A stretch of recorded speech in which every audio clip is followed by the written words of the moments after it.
বছর ঘুরে আবার ফিরে এলো অত্যন্ত ফজিলতপূর্ণ ও মর্যাদাপূর্ণ মাস পবিত্র মাহে রমজান।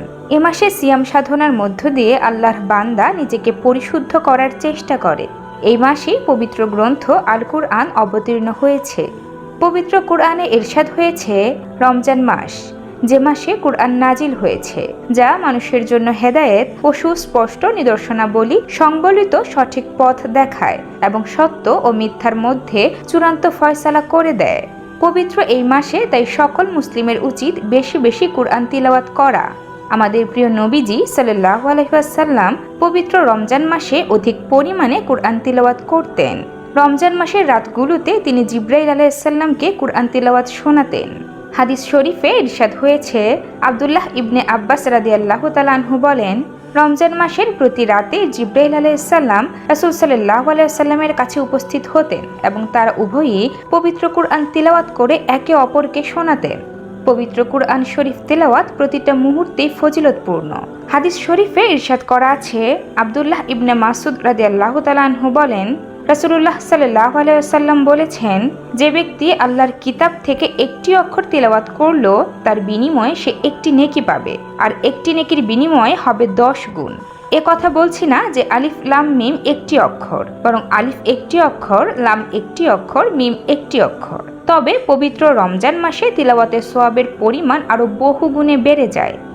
রমজানের ফজিলত সংক্রান্ত একটি হাদিসে বর্ণিত আছে, আবু হুরাইরা রাদিয়াল্লাহু তাআলা আনহু বলেন, রাসূলুল্লাহ সাল্লাল্লাহু আলাইহি ওয়াসাল্লাম বলেছেন, মানব সন্তানের প্রতিটি নেক কাজের সওয়াব 10 গুণ থেকে 700 গুণ পর্যন্ত বাড়িয়ে দেওয়া হয়।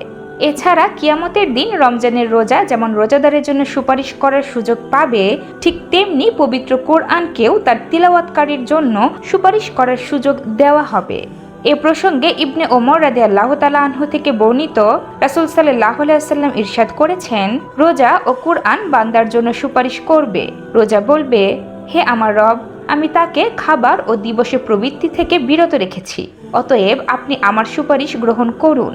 আর কুরআন বলবে, আমি তাকে রাতের বেলা ঘুম থেকে বিরত রেখেছি, অতএব আপনি তার ব্যাপারে আমার সুপারিশ গ্রহণ করুন। তারা এভাবে সুপারিশ করবে।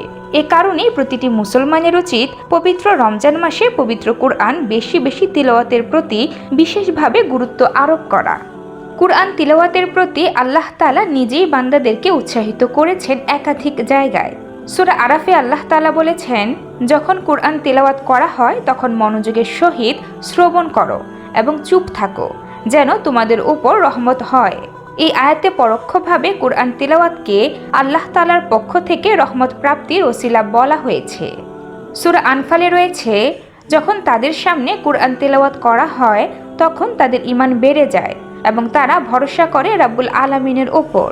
এই আয়াতে কুরআন তিলাওয়াতকে ঈমান বৃদ্ধির মাধ্যম হিসেবে বর্ণনা করা হয়েছে, অর্থাৎ কুরআন তিলাওয়াতের মাধ্যমে বাড়বে ঈমান, আসবে রহমত। আল্লাহ তাআলা কুরআন নাজিল করেছেন রমজান মাসে। স্বীকৃতি রয়েছে সূরা বাকারায়। রমজান সেই মাস যে মাসে কুরআন নাজিল করা হয়েছে মানবজাতির হেদায়েতের জন্য এবং তাতে রয়েছে সত্য মিথ্যার পার্থক্য করার বিধান। রমজানকে সম্মানিত করা হয়েছে, বরকতের জন্য নির্বাচিত করা হয়েছে কুরআন নাজিলের মাধ্যমে। ইসলামের ইতিহাসে যে সকল মনীষীদের দ্বারা মুসলিম জাহান জ্ঞান ও প্রজ্ঞায় সমৃদ্ধ হয়েছেন, তারাও রমজান মাসে অধিক হারে কুরআন তেলাওয়াত করতেন।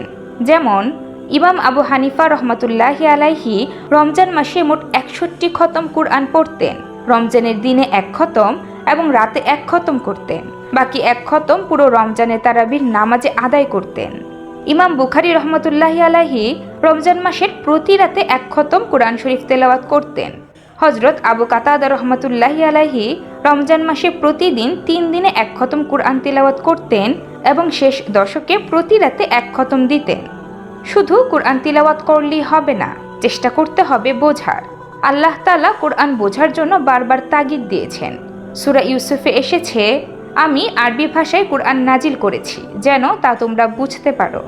যদি বুঝতেই না পারলাম তাহলে কুরআনের মর্ম অনুধাবন করব কিভাবে? তিলাওয়াতের ফলে সওয়াব হয়তো হবে, কিন্তু ভিতরে প্রবেশ করবে না আল্লাহর কালাম।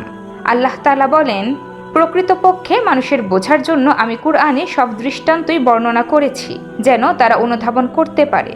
কুরআন যদি নাই বুঝি তাহলে অনুধাবন কিভাবে আসবে? আর কুরআনের অনুধাবনহীন লোকের ব্যাপারে আল্লাহ তাআলা কঠোর ভাষায় বলেছেন, তারা কি কুরআন সম্পর্কে গভীর চিন্তা করে না, নাকি তাদের কলবে সিলমোহর মারা? সেজন্য রমজান মাসে বেশি বেশি কুরআন তিলাওয়াতের পাশাপাশি অর্থসহ বুঝে পড়ার চেষ্টা করতে হবে। সওয়াব অর্জনের পাশাপাশি চেষ্টা করতে হবে কুরআনের মর্ম অনুধাবনের। তাহলেই কুরআন তিলাওয়াতকারী হিসেবে প্রকৃত সফলতা আসবে।